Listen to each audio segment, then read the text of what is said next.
lebih efektif mana? Dari awal saya sudah bilang, kalau mau eksekutor ya saya jadi dirut. Tapi persoalannya kalau saya jadi dirut, ribut. Kadrun-kadrun mau demo, mau bikin gaduh lagi republik ini gitu.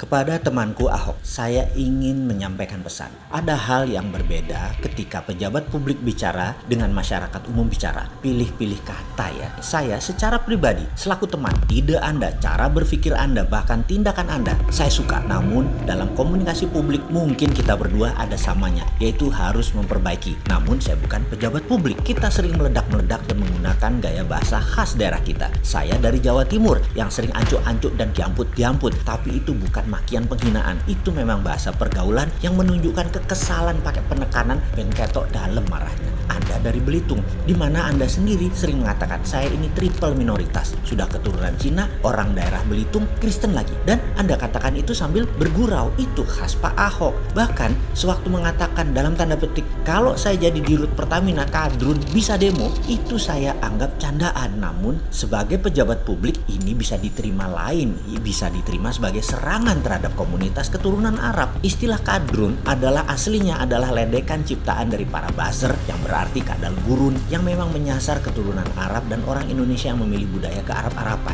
Sebentar. Kedua ini masalah SARA. Ini sensitif. SARA adalah suku, agama, ras, dan antar golongan. Ini adalah hal yang sangat sensitif dilontarkan selain body shaming atau menghina karena bentuk tubuh, warna kulit, dan sejenisnya. Semua ini menimbulkan rasa benci. Semua ini menimbulkan personal anger. Semua ini harus diselesaikan. Berharap pada pemerintah, saya kok masih pesimis. Karena selama ada buzzer, yaitu kelompok orang yang dibayar negara untuk mempropagandakan sesuatu dan menyerang oposisi atau apapun yang dianggap berlawan dengan pemerintah di media sosial dan di media mainstream, sulit kebencian hilang dari masing-masing kelompok. Namun, kalau saya boleh buka, ya saya buka-bukaan. Demi bangsa ini bersatu, demi bangsa ini damai. Sekali lagi, tujuan kali ini adalah demi bangsa bersatu dan bangsa ini damai. Buka hati ya untuk menerima informasi selanjutnya. Asal masalahnya sederhana. Ini semua adalah karena minority syndrome, sindrom kaum minoritas. Sabar, jangan kesel dulu. Baru dibuka dikit sudah lompat pikirannya berasumsi negatif. Sudah bete, sing sabar.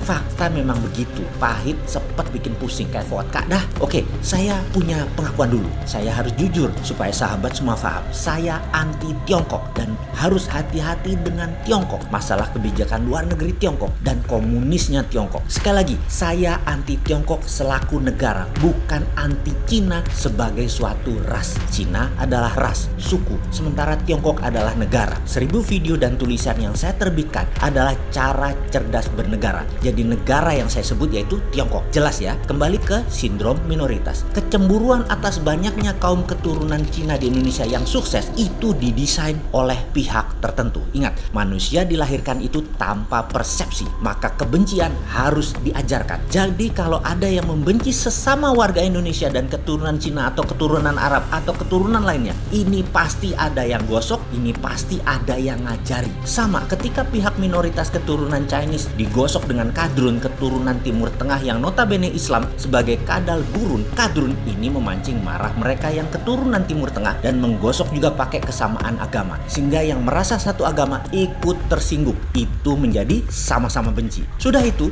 yang minoritas keturunan Chinese yang juga Kristen dekat dengan pemerintahan saat ini seakan-akan dirangkul. Sementara yang di seberang sudah dikadrun-kadrunkan, tidak diakomodir sama sekali oleh pemerintah. Dan sekali lagi, ini persepsi dan ini diprovokasi. Jadi mayoritas yang umum, yang kebanyakan, yang di tengah dalam tanda petik kebisingan, itu 5% populasi di sebelah kiri luar, perang lewat sosmed dan media lain dengan 5% populasi kanan luar. Wes cocok iki, dipiara lagi, didiemin lagi. Damaikan bos kalau Anda benar-benar jadi pemimpin yang agung dan baik. Ini herannya lagi, ini dipelihara sejak Pilkada DKI tahun 2017 dan belum disembuhkan. Nah ini niat bernegara nggak sih kalian? Aduh ampun deh, selesaikan secara adat. Dan sekali lagi, untuk temanku Pak Ahok, jangan sensitif bercandanya, menyebut SARA. Pokoknya semua pejabat publik, bukan hanya teman saya Pak Ahok, kalian semua sing sabar jadi pejabat. Rakyat memang begitu. Dari sisi rakyat, ya pinter-pinter dikit lah melihat masalah dan informasi. Jangan cepet-cepet nge-share hal-hal yang nggak penting. Yang 90% di tengah, gara-gara nggak diselesaikan perang kiri kanan ini, jadi nggak bisa dagang, nggak bisa tidur,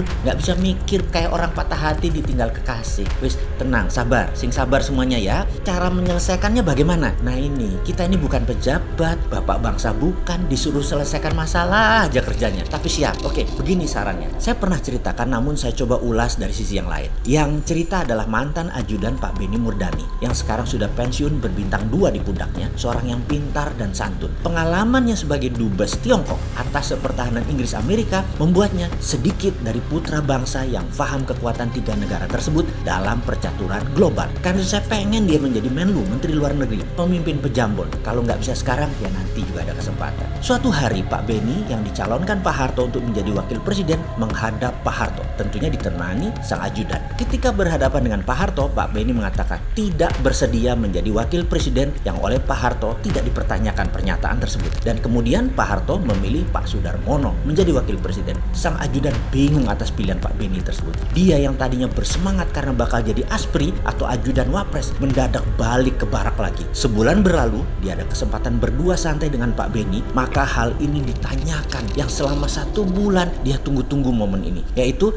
bertanya mengapa Pak Benny menolak tawaran untuk menjadi wakil presiden Indonesia. Maka ia menirukan perkataan Pak Benny dengan nada keras ciri Pak Benny.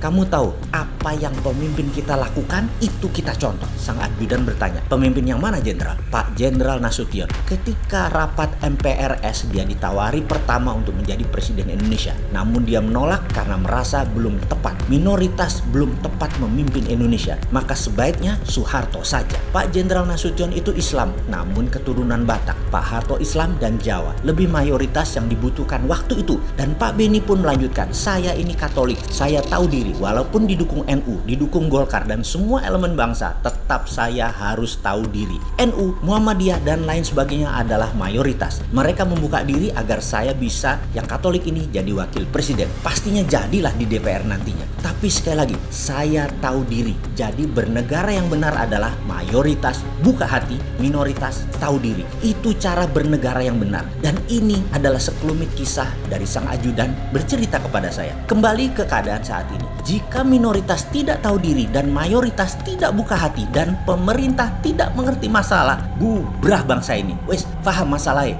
Ya sudah, beneri sekarang.